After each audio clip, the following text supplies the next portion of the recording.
రేవంత్ రెడ్డి ఉంటున్నటువంటి సమయంలో కేటీఆర్ వస్తున్నారు, ఇద్దరు ఏదో కోఆర్డినేషన్ చేసుకోవడానికి మీటింగ్ పెట్టుకోవడానికి వస్తున్నారని చెప్పి మధ్యాహ్నం ధర్మపురి అరవింద్ కామెంట్. అంటే ఆయన జూబ్లీ హిల్స్ లో ఉంటాడు, నేను కొద్ది దూరంలో ఉంటాను, నాకు ఢిల్లీ దాకా రావాల్సిన అవసరం సీక్రెట్ మీటింగ్.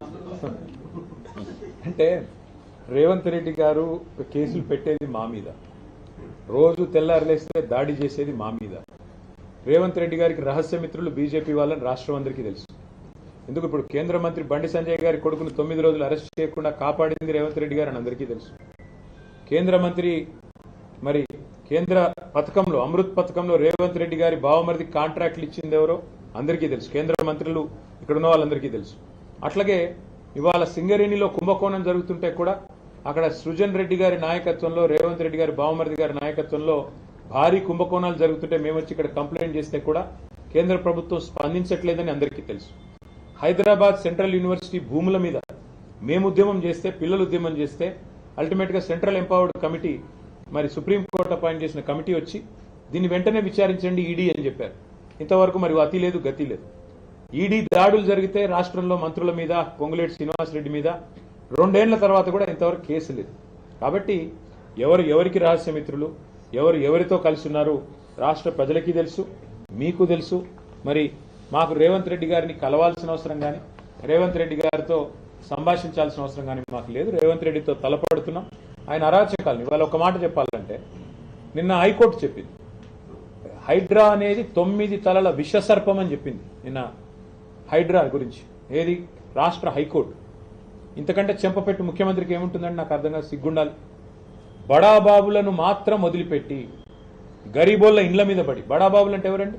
రాష్ట్ర రెవెన్యూ మంత్రి పొంగులేటి శ్రీనివాసరెడ్డి ఇల్లు చెరువులో ఉంటుంది, దాని హైడ్రా ముట్టదు.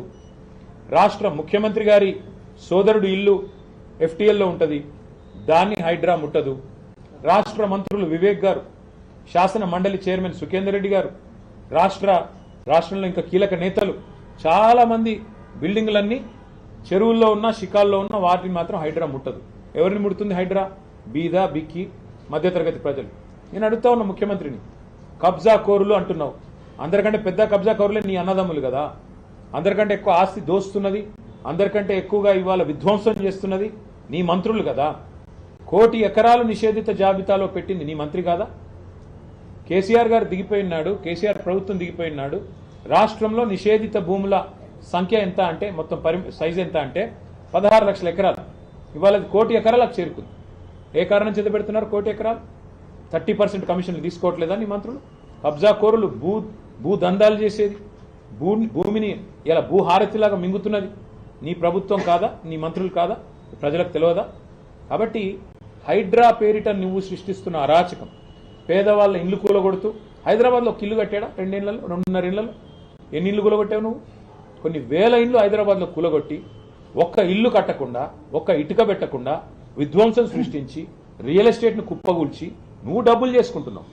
పెద్ద పెద్ద ఈ బిల్డర్లు ఇవాళ చెరువుల్లో ఇండ్లు కడుతుంటే, పెద్ద పెద్ద బిల్డింగ్లు కడుతుంటే నీకు కనబడదు, కానీ ఇవాళ పెద్ద పెద్ద మాటలు. అందుకే మేము అనేది హైడ్రా అనేది it has become a blackmailing extortion tool of Revanth Reddy.